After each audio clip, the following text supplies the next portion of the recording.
Chapter 7.2 Transformations of Exponential Functions. Recall the effects of parameters a, b, h, and k on any graph y equals f of x. Applying these parameters to the graph of an exponential function may have an effect on characteristics such as the domain, range, horizontal asymptote, and the x and y intercepts. When we apply the parameters a, b, h, and k to an exponential function, we get the equation f of x equals a times c to the power of b bracket x minus h plus k. Note, c is the base, c is not a parameter here. Transformations still need to be performed in the proper order, stretch and reflect, then translate. Compare y equals c to the power of x and y equals c to the power of x plus k. Example, graph the following: y equals 2 to the power of x and y equals 2 to the power of x plus 3 and y equals 2 to the power of x minus 4. I'm going to start with y equals 2 to the power of x. 2 to the power of 0 is 1. 2 to the power of 1 is 2. 2 to the power of 2 is 4, 2 to the power of 3 is 8, and 2 to the power of negative 1 is 1/2, 2 to the power of negative 2 is 1/4, 2 to the power of negative 3 is 1/8, so we just keep getting closer and closer to x equals 0 without actually equaling it. Join our points together.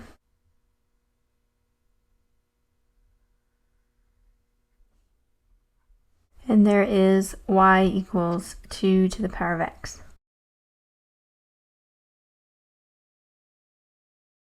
Next, let's graph y equals 2 to the power of x plus 3.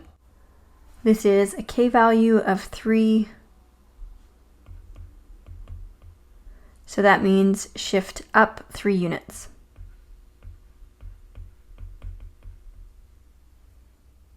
So at each of our points for y equals 2 to the power of x, move them up 3 units and plot the point for y equals 2 to the power of x plus 3. So the y-intercept would be at 4. When x is 1, y would be 5. When x is 2, y would be 7. When x is 3, y would be 11, which is above our chart. When x is negative 1, y would be 3.5. When x is negative 2, y would be 3 1/4. When x is negative 3, y would be 3 1/8. Then we can join our points together.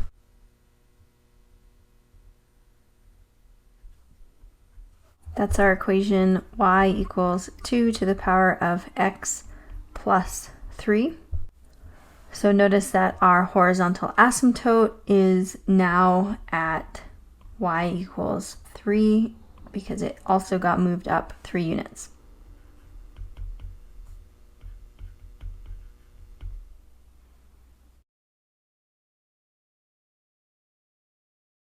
And then y equals 2 to the power of x minus 4.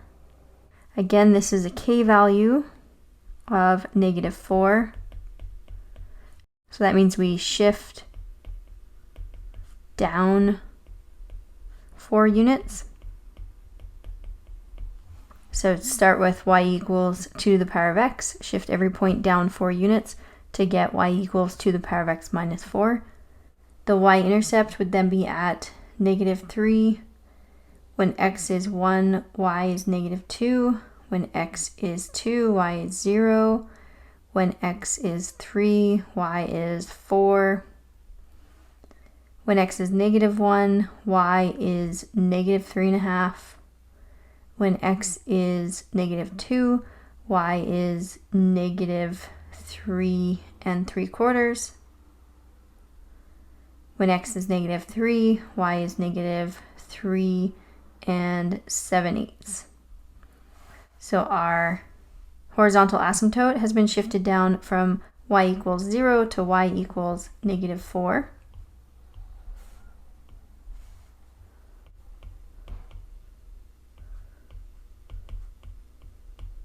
And we can join our points.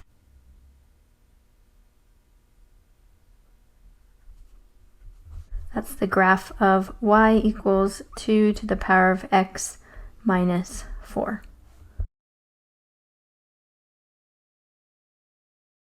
Part A, what does changing k do to the graph? Changing the k value moves the graph up or down, also known as vertical translation.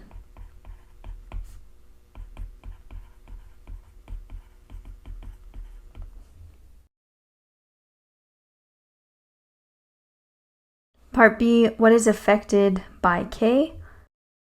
So talking about the characteristics of an exponential function, the domain, range, horizontal asymptote, and the x and y intercepts, which ones are affected by having a k value that's not 0? Is the domain any different with a k value? The domain of each of these graphs, they're all continuing to the left. They're all continuing to the right as they go up. So our domain is still going to be XER. Then no, the domain is not affected by k. How about the range? Is the range affected by k? The range of y equals 2 to the power of x is y is greater than 0, since the graph is above the horizontal asymptote, which is at y equals 0. The k value shifts the graph up or down. For y equals 2 to the power of x plus 3, the k value is 3, which shifts the graph up 3 units, and it shifts the horizontal asymptote up 3 units. So our horizontal asymptote is now at positive 3. The graph is above that, so our range is greater than 3. For y equals 2 to the power of x minus 4, the graph is shifted down 4 units, and the horizontal asymptote lands at y equals negative 4. The graph is above that horizontal asymptote, so the range is y is greater than negative 4. So this is a yes, the range is affected. Then the horizontal asymptote,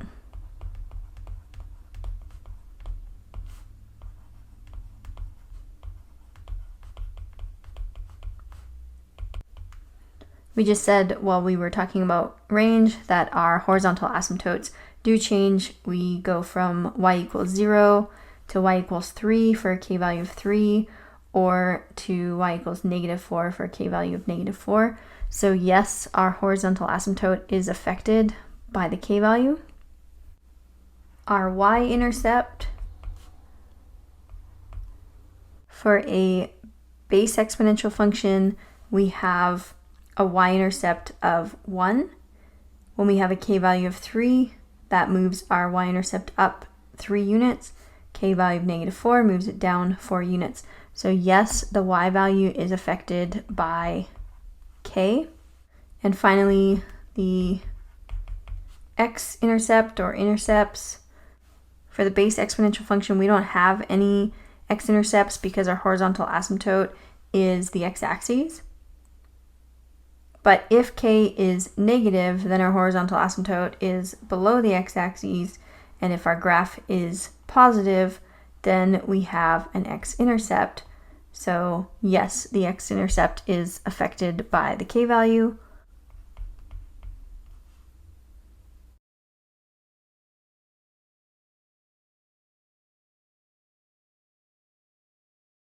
Compare y equals c to the power of x and y equals c to the power of x minus h.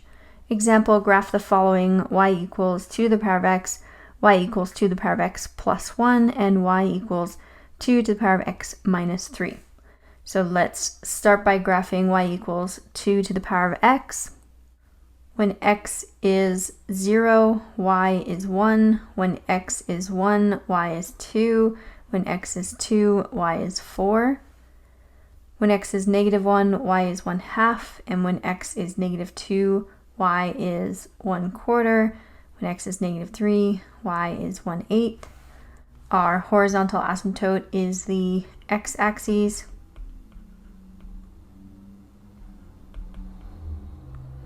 We can join our points together. There's our graph of y equals 2 to the power of x. Then for y equals 2 to the power of x plus 1, that is x minus -1. So h equals -1, which represents a horizontal translation 1 to the left. So each of our points on y equals 2 to the power of x. Shift them 1 unit left to get the point on y equals 2 to the power of x plus 1. So the point at 2, 4 would become a point at 1, 4. The point at 1, 2 would become the point at 0, 2. Point at 0, 1 would become -1, 1. Point at -1, 1/2 would become -2, 1/2. The point -2, 1/4 would become -3, 1/4. And then we can join our points together.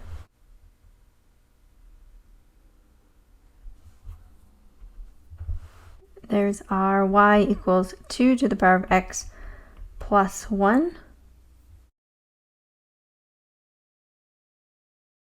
Last one, y equals 2 to the power of x minus 3.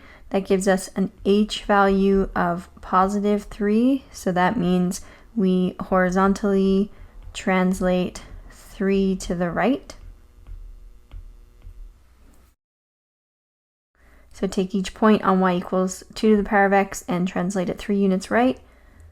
Then the point 2, 4 becomes the point 5, 4. The point 1, 2 becomes the point 4, 2. The point 0, 1 becomes the point 3, 1. The point -1, 1/2 becomes the point 2, 1/2. The point -2, 1/4 becomes the point 1, 1/4.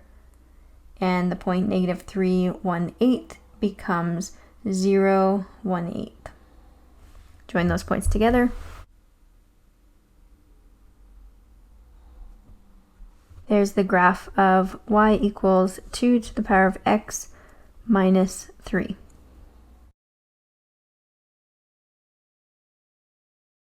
Part A, what does changing h do to the graph? It shifts or moves the graph right or left. So horizontal translation.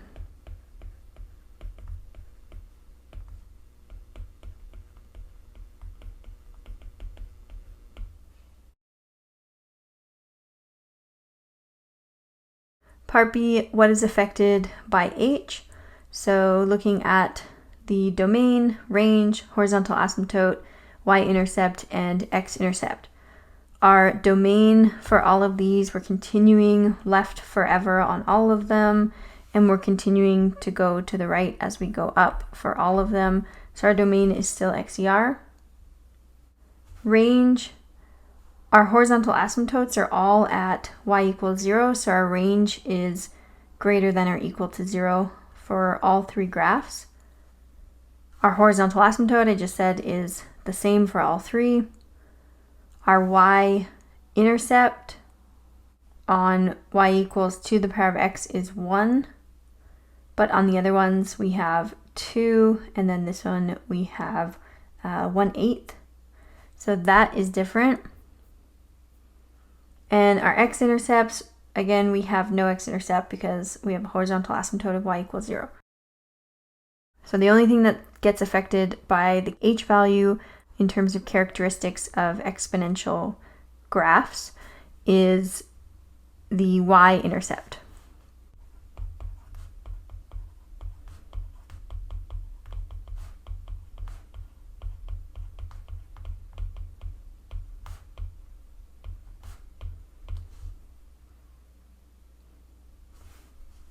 all other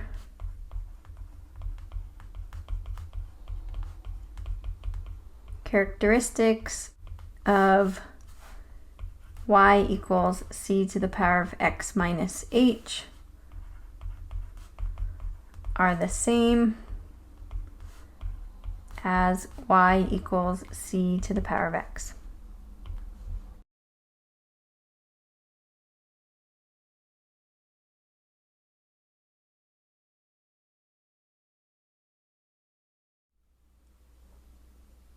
Compare y equals c to the power of x and y equals ac to the power of x. Example, graph the following: y equals 2 to the power of x, y equals 2 times 2 to the power of x, y equals 4 times 2 to the power of x, y equals negative 4 times 2 to the power of x, and y equals negative 0.5 to the power of x. Let's start with y equals 2 to the power of x. When x is 0, y is 1. When x is 1, y is 2. When x is 2, y is 4. When x is negative 1, y is 1/2. When x is negative 2, y is 1/4. When x is negative 3, y is 1/8. Join the points together.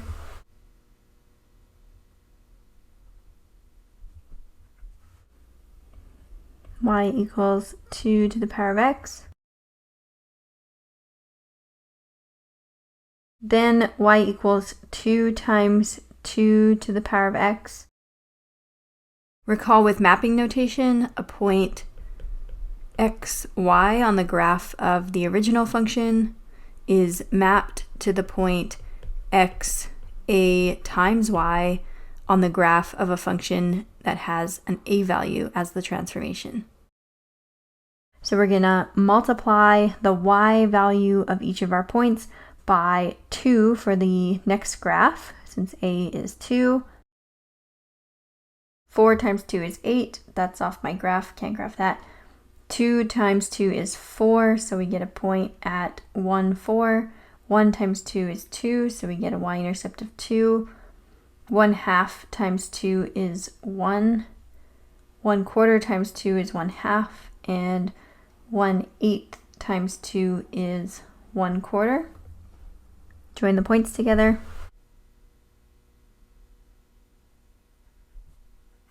That is y equals 2 times 2 to the power of x. Next is y equals 4 times 2 to the power of x. Our a value is 4, so multiply the y values in each point in y equals 2 to the power of x by 4. Starting on the right, we have a y value of 4. Times 4 would be 16, can't graph that. Then we have a y value of 2 times 4 would be 8, can't graph that. Then we have a y value of 1 times 4 would be 4. Y value of 1/2 times 4 would be 2. A y value of 1/4 times 4 would be 1. And then 1/8 times 4 would be half. Join our points together.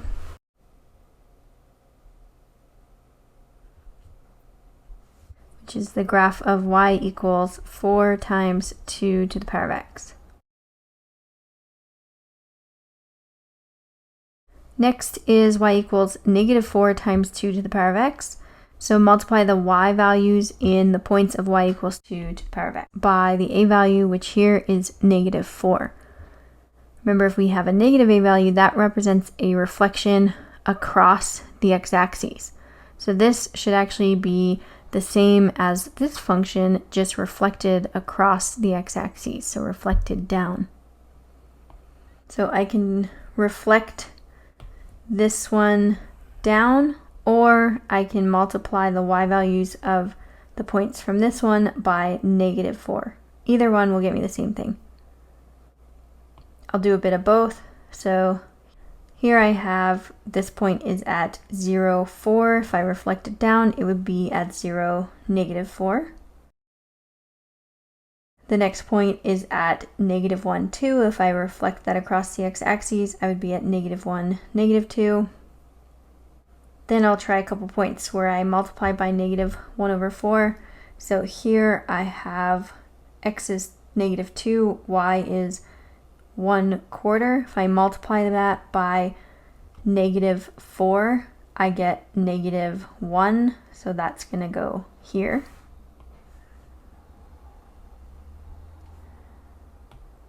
And then I have a point, x is -3, y is 1/8. Multiply 1/8 by -4, and I get -1/2. So at x -3, I get -1/2 for the y value. Join those points together.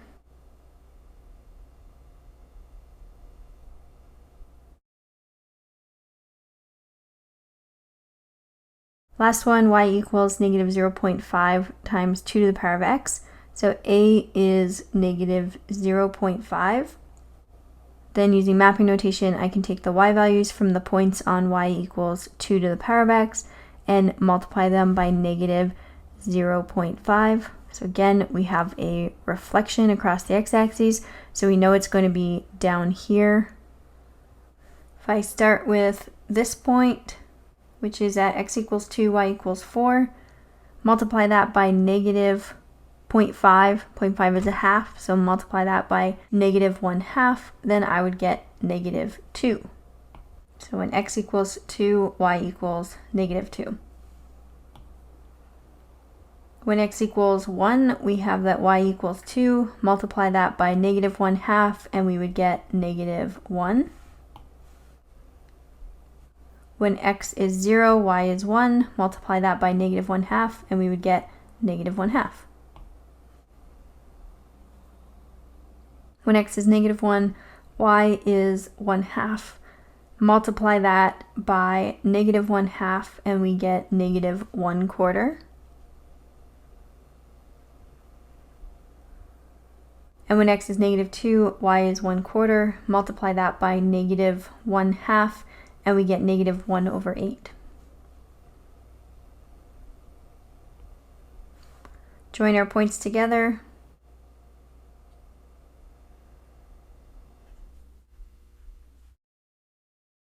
And that is our graph. Y equals -0.5 times 2 to the power of x.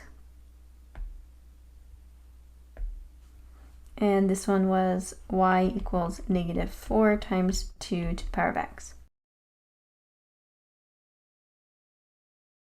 Part A, what does changing A do to the graph? A is vertical stretch and also vertical reflection.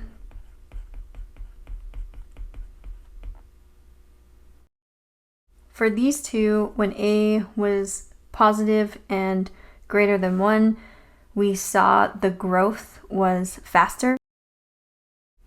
So it was getting steeper faster than y equals 2 to the power of x. When A is a fraction between 0 and 1, the graph gets steep slower. So if this was reflected up here, it would look like this. So it takes longer to increase. And then we know that when A is negative, that reflects across the x-axis.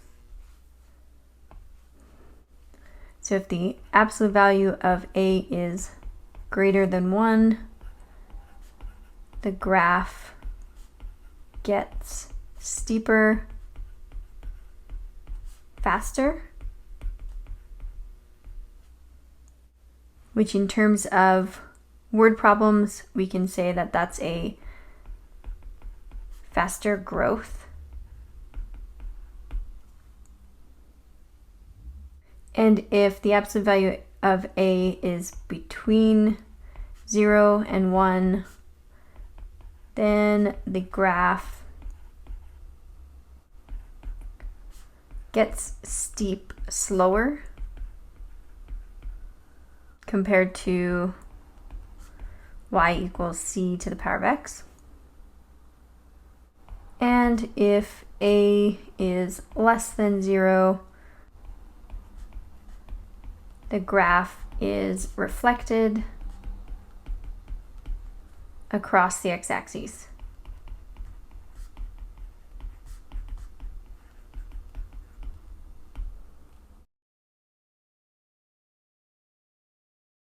Part B, what is affected by A? So in terms of domain, range, the horizontal asymptote, the x and y intercepts, we can see our domain is the same. We're continuing left and right forever for all of these graphs. Our horizontal asymptote hasn't changed for all of these. It's at y equals 0. Our range, however, has changed because some of our graphs have been reflected across the horizontal asymptote. So now they are y is less than 0 compared to y is greater than 0. So the range is affected. The horizontal asymptote stays the same. The y-intercept changes from 1. We have this one's 2, this one's 4, this one's -1/2, and -4. So the y-intercept changes. The x-intercept doesn't change because our horizontal asymptote stays the same. So we had the range and the y-intercept were affected.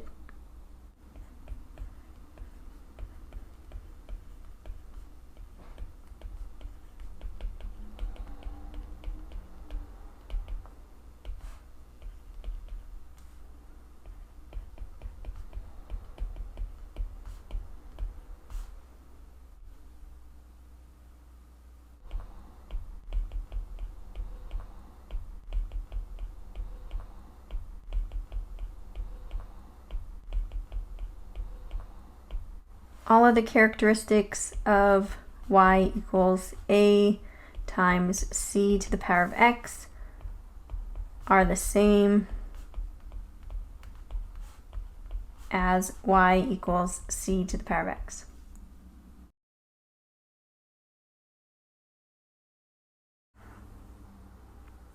Compare y equals c to the power of x and y equals c to the power of bx.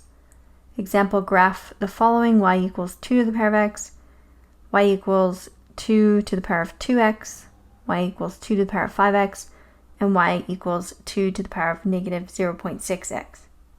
Starting again with y equals 2 to the power of x, we should be good at this by now. When x is 0, y is 1. When x is 1, y is 2. When x is 2, y is 4. When x is -1, y is 1/2. When x is -2, y is 1/4. When x is -3, y is 1/8. Join our points together.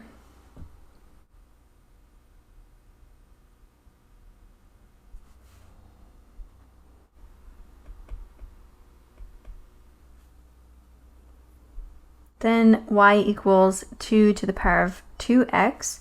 So that gives us a b value of 2. Then using mapping notation, a point xy on the original transforms to the point x divided by by for a function with a b value. So take the x values for the points on our graph y equals 2 to the power of x and divide the x values by 2 in this case to get the new point. Here we have x is 2, y is 4. Divide x by 2, we get 1. So we'd have a point at 1, 4. Then x is 1, y is 2. Divide 1 by 2, we get 1/2. So x would be 1/2, y is still 2. X is 0, y is 1. Divide 0 by 2, we still get 0 and 1, so that point stays the same. X equals -1, divide that by 2, we get -1/2. Y is still 1/2. X is -2, y is 1/4. Divide -2 by 2, we get -1 and 1/4. X is -3, y is 1/8. Divide -3 by 2, we get -1.5 and 1/8. Join those points together.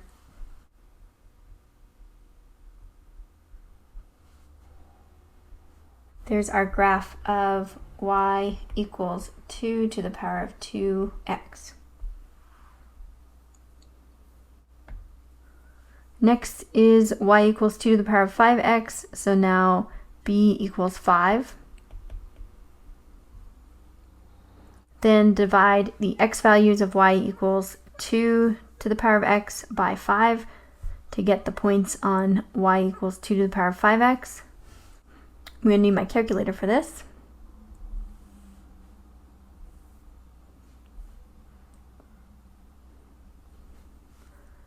So at this point we have an x value of 2. 2 divided 5 is 0.4. So now that point will go to the left. The y value is still 4, but the x value is now 0.4. So that's approximately here.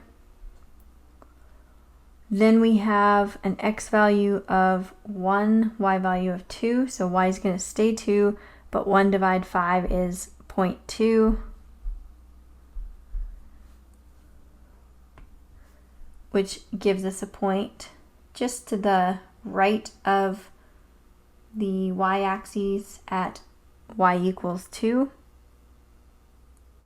Then we have x equals 0, y equals 1. Divide 0 by 5, we still get 0, so the y-intercept is still the same. Then negative 1 divided by 5 is negative 0.2, and y is still going to be 1/2. So just to the left of the y-axis. And then x is negative 2 and y is 1/4. So negative 2 divided by 5 is negative 0.4. And y is still going to be 1/4. So approximately here. And then join our points together. It's going to be quite steep.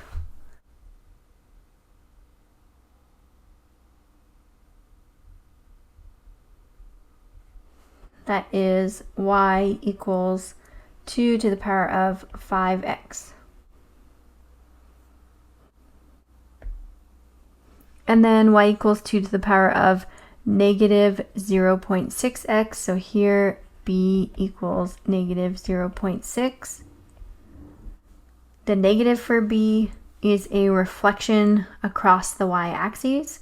So we know that our graph is going to go this direction. Using mapping notation, we're going to take the x values and divide them by negative 0.6.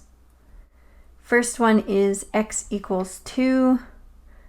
2 divided by negative 0.6 is negative 3.33. So that's an x value, negative 3.33. And a y value at 4. Let's say that's approximately here.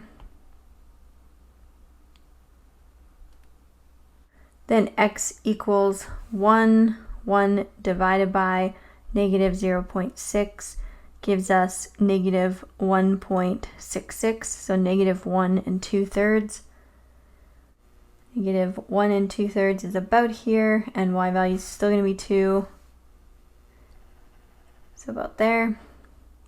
Then x is 0. Divide that by negative 0.6. We still get 0. So the y-intercept is the same. Then x is negative 1. Negative 1 divided by negative 0.6. It's going to be positive 1.66. So positive 1 2/3 and 1/2. So approximately here. Then x is negative 2. Divide that by negative 0.6. We get 3.33. And our y value is 1/4 at that point. 3.33 and 1/4 about here. Join these points together.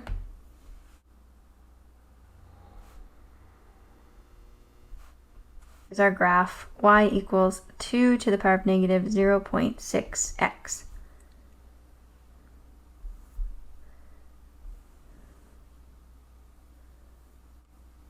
Part A, what does changing b do to the graph? B is a horizontal stretch and reflection.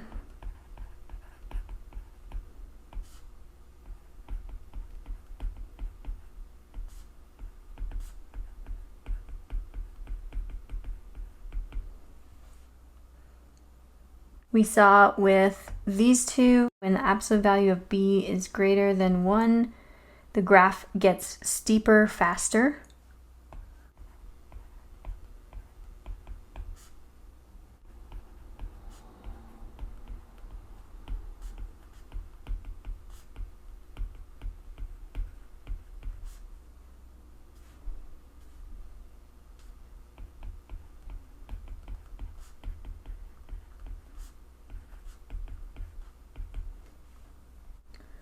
And when absolute value of B is greater than 0 but less than 1, the graph gets steep, slower than y equals c to the power of x. And if B is a negative, so B less than 0, then the graph is reflected across the y-axis.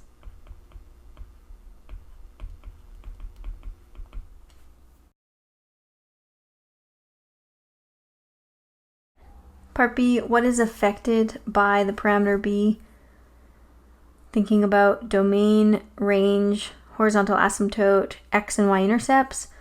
We have the same domain, they're all going forever left and forever right. That's the same. We have the same horizontal asymptote, which is the x-axis, and all of the graphs are above the horizontal asymptote, so they're all going to have range greater than 0. The horizontal asymptote hasn't moved. The y-intercept for all of them is 1, and we have no x-intercept for any of them. So in this case, nothing is affected by B.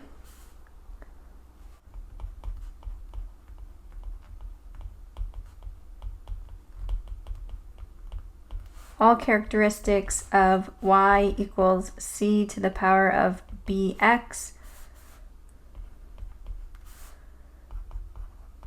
are the same as y equals c to the power of x.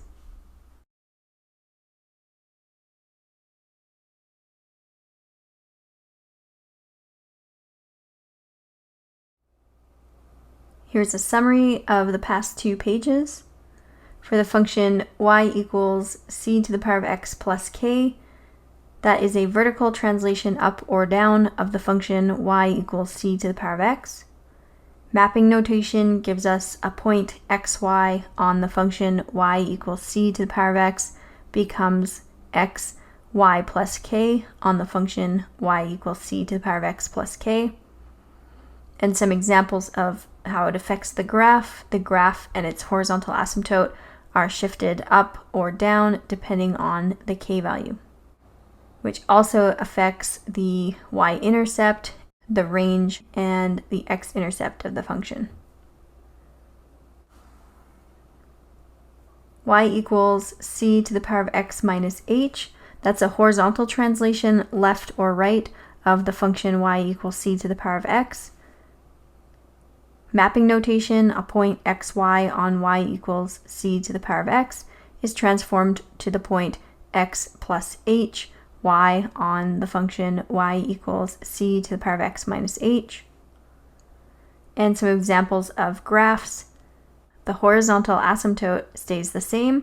The graph is shifted left or shifted right depending on the value of h. So the y-intercept is affected, but everything else is the same as y equals c to the power of x. Y equals a times c to the power of x. That's a vertical stretch about the x-axis by a factor of a, and if a is less than 0, a reflection in the y-axis of the function y equals c to the power of x. Mapping notation gives us a point xy on the function y equals c to the power of x becomes the point x a times y for the function y equals a times c to the power of x. Some examples of graphs. We see that our horizontal asymptote remains the same, but with the vertical stretch, our graphs could increase faster or slower than y equals c to the power of x, which changes our y-intercept. And then if a is negative, that also changes the range of the function compared to y equals c to the power of x. And finally, y equals c to the power of bx. That's a horizontal stretch about the y-axis by a factor of 1 over b, and for b less than 0, a reflection in the y-axis on the function y equals c to the power of x. Mapping notation, a point xy on the function y equals c to the power of x is mapped to the point x divided by by for the function y equals c to the power of bx. Then we have some examples of graphs, and again we can see that the b value can make the graph increase faster or slower than y equals c to the power of x. And if b is negative, then we have a decreasing function because it's going down as it moves to the right, versus y equals c to the power of x, which is an increasing function. Our y-intercepts stay the same, our horizontal asymptotes stay the same, our domain and range stay the same. We still have no x-intercept, so this doesn't change any of the characteristics of y equals c to the power of x, except that if b is negative, then we can say it becomes a decreasing function instead of an increasing function.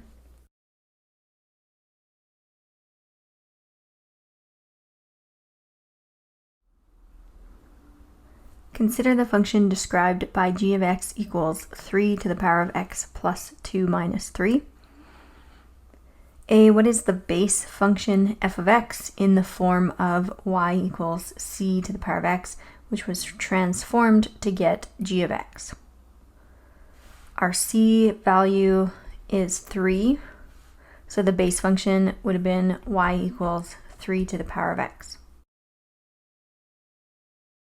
B, state the values of a, b, h, and k and the associated transformations. In g of x, a equals 1, so there's no transformation. B also equals 1, so there's no transformation for that.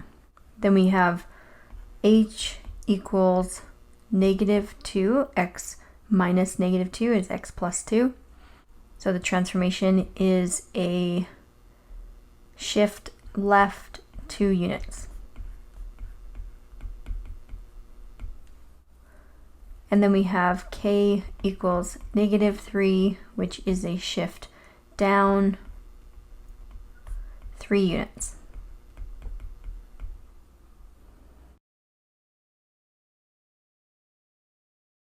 C, graph the function using transformations. First, I'm going to graph the base function, y equals 3 to the power of x. When x is 0, 3 to the power of 0 is 1. When x is 1, 3 to the power of 1 is 3. When x is 2, 3 squared is 9. Then if x is negative 1, y is 1/3. And if x is negative 2, y is 1/9. Join those points with a curve.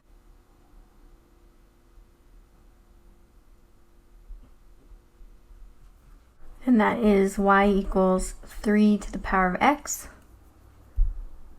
Next, we're graphing g of x equals 3 to the power of x plus 2 minus 3 using transformations. So we're shifting each of the points from y equals 3 to the power of x, left 2 units and down 3 units.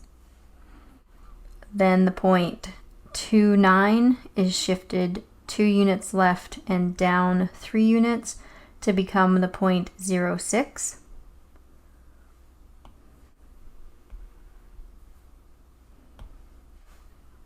The point 1.13 is shifted left 2 units and down 3 units to become -1.0.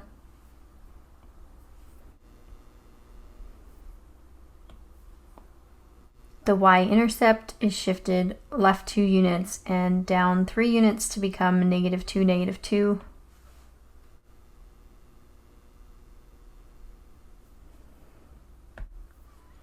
And the point -1, 1/3 is shifted left 2 units and down 3 units to become -3, -2 2/3.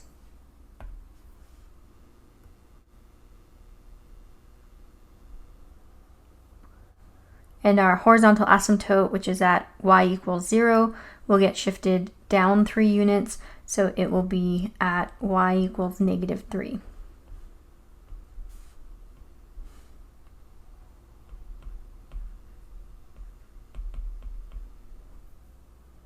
Join our points with a curve.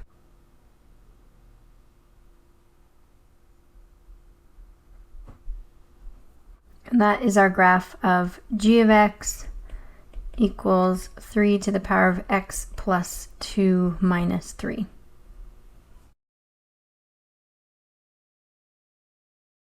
So we can write the mapping notation. We took the point x, y from the function f of x equals 3 to the power of x, and we mapped it to a point x minus 2, y minus 3 on the function g of x equals 3 to the power of x plus 2 minus 3.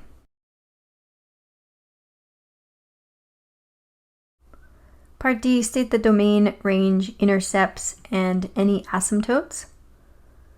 This is for g of x. So the domain of g of x, we continue forever left and forever right. Then our domain is XER. X such that XER. The range is based on the horizontal asymptote. The graph is above the horizontal asymptote. The horizontal asymptote is at y equals -3. So the range is y is greater than or equal to -3. Y such that y greater than or equal to -3, YER.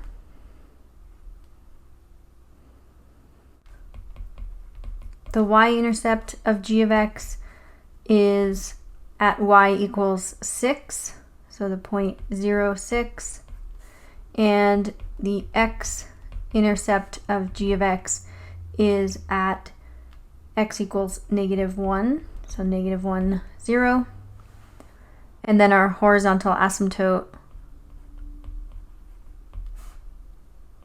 is at y equals -3.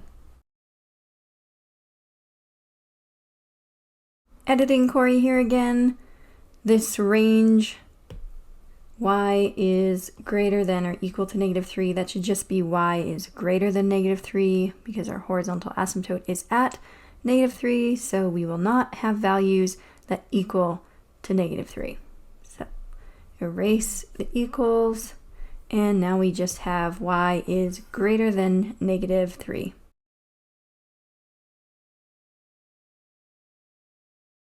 Using transformations, sketch f of x equals -2 times 3 to the power of 0.5x plus 2 minus 3. Label the y-intercept and horizontal asymptote. Notice that the exponent is not factored. We need to factor that. Then we get f of x equals -2 times 3 to the power of 0.5 bracket x plus, if we take 2 and divide it by 0.5, that's the same as multiplying by 2, so that gives us 4, and then we have minus 3. Let's list our parameters and transformations. We have an a value equal to -2. That gives us a vertical stretch factor of 2 about the x-axis. And since a is negative, it's also a reflection across the x-axis.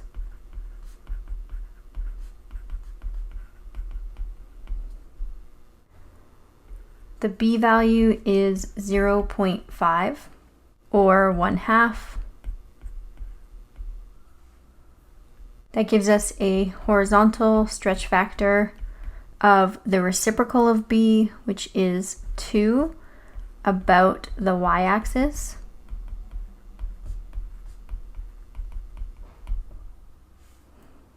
B is positive, so we don't have any reflection horizontally. H is -4, since we have x plus 4, so x minus -4. That's a shift 4 units left. And then k is -3, which is a shift 3 units down.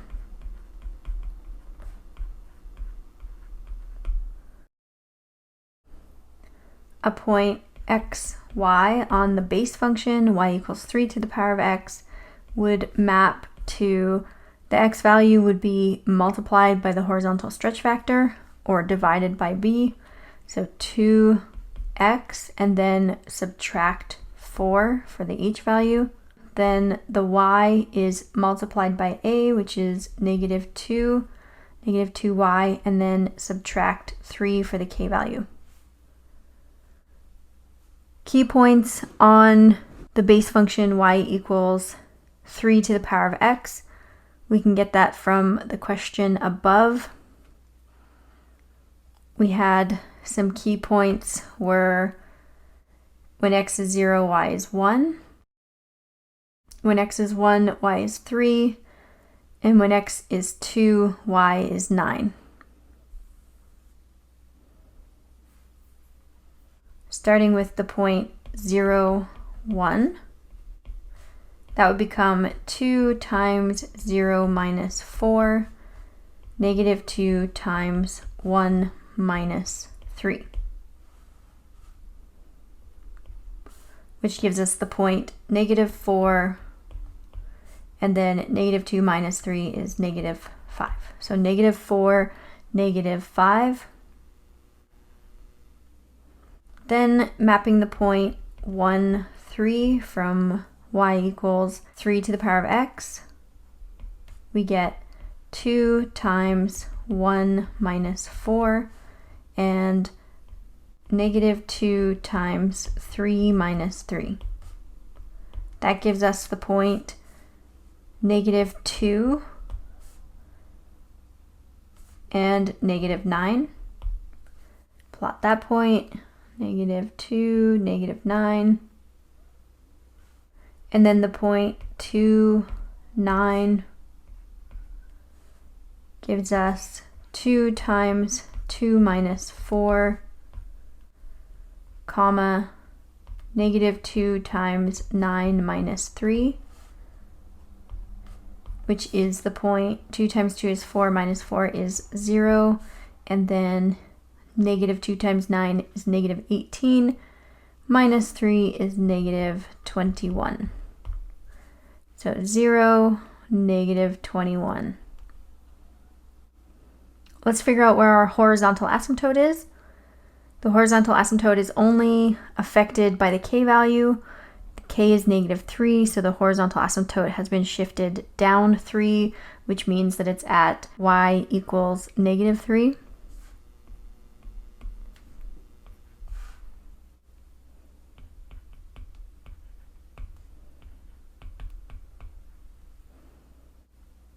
Then we can join our points together.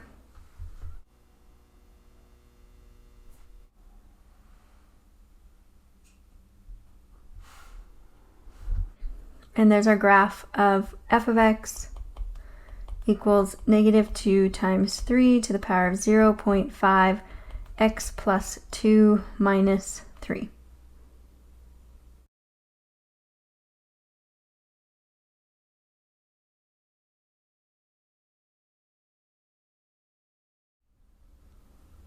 Describe the transformations that are applied to the graph of f of x equals 1 over 3 to the power of x to obtain f of x equals negative f of 5x minus 7. Write the transformed function in the form y equals a times c to the power of b times x minus h plus k. So in here we have that a is -1,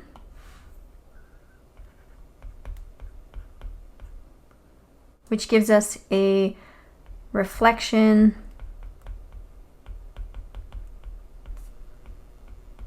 across the x-axis.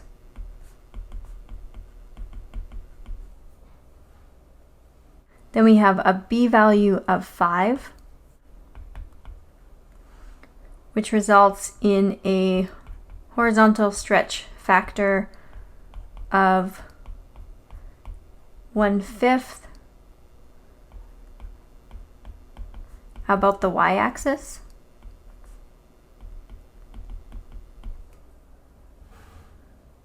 And k equals -7,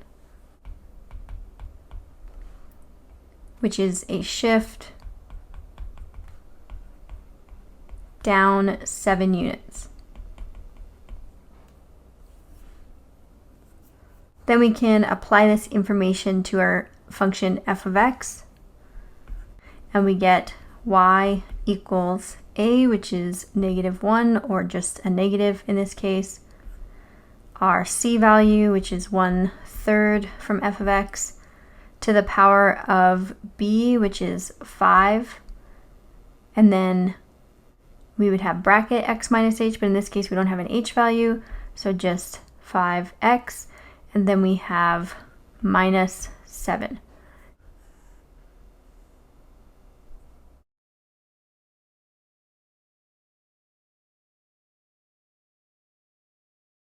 The radioactive element americium, I don't know if that's how you pronounce that, is used in household smoke detectors. AM-241 has a half-life of approximately 432 years. The average smoke detector contains 200 milligrams of it. A, give the exponential function for the graph. So our two variables would be time in years and amount of the element.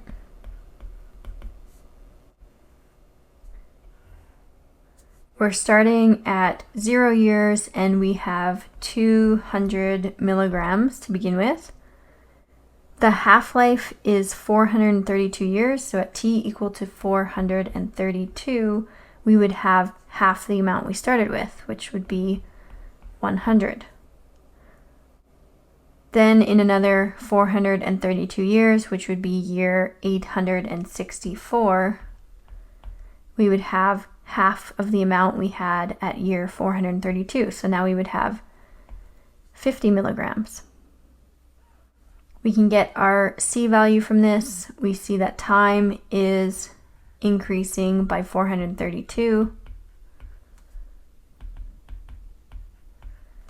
And the amount, 200 to 100, 100 to 50, we would have to multiply by 1/2.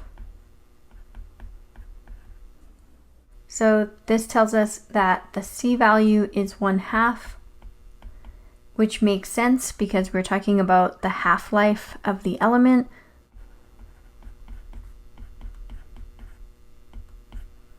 So with the c value of 1/2, we get a base function of y equals 1/2 to the power of x. 1/2 to the power of 0 equals 1. But for our function, when we put 0 in for x or t, we get 200. So we need to transform this function so that we get a value of 200 when we put 0 in for the x value. that would be an a value of 200. So a equals 200, which is the initial amount, in this case, of the element that we have. And then also when we use our table to figure out our C value like this, normally on this side, this is always increasing by 1, but this time it's increasing by 432. We want that to be increasing by 1. So for our exponent, we would have to divide it by 432. So that 432 divided by 432 gives us 1. If we're dividing the exponent by 432, that means our b value is 1 over 432. Then our function becomes y equals 200, the initial value, times 1/2, because we're talking about the half-life, to the power of t, the time that's passed, divided by 432, because the half-life of this element is 432 years. For any word problem that's like this, for exponential functions, you're going to follow the same process. Your C value will be the growth rate. In this case, we're halving because we're talking about the half-life. Your growth rate might be doubling or tripling, then it would be 2 or 3. Your growth rate might be decreasing by 5%, so then you have 95% remaining. That would be your growth rate. As a decimal, that would be 0.95. So whatever your growth rate is, that's your C value. Your A value is the initial amount that you start with. And then you're going to have your variable t divided by however long it takes for this growth rate to occur. So in this case, the half-life takes 432 years. B, identify how each parameter relates to the graph. Just went over that, but that's okay. A is the initial amount.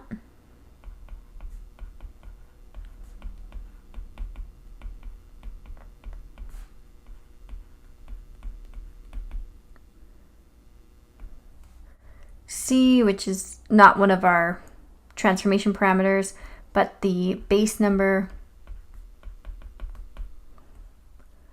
is the growth rate.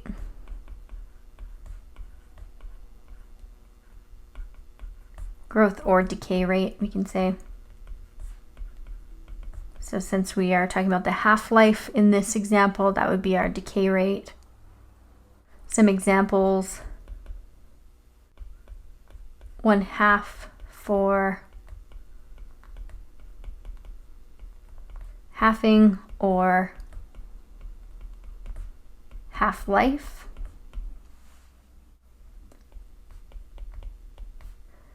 Two for doubling.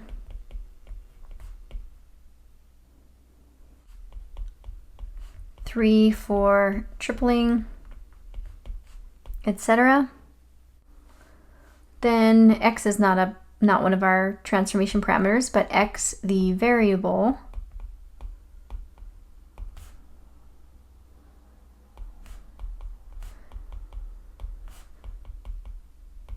is the time elapsed. So usually we call it t instead of x. And then for b,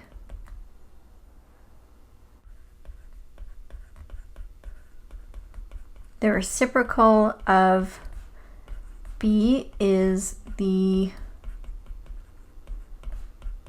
time it takes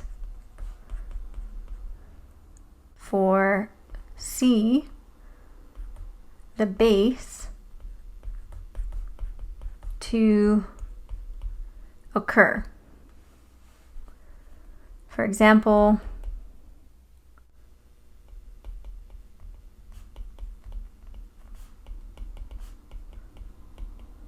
how long it takes to half or double or triple,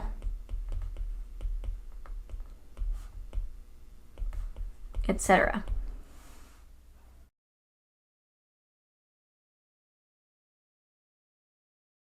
That brings us to the end of Chapter 7, Lesson 2.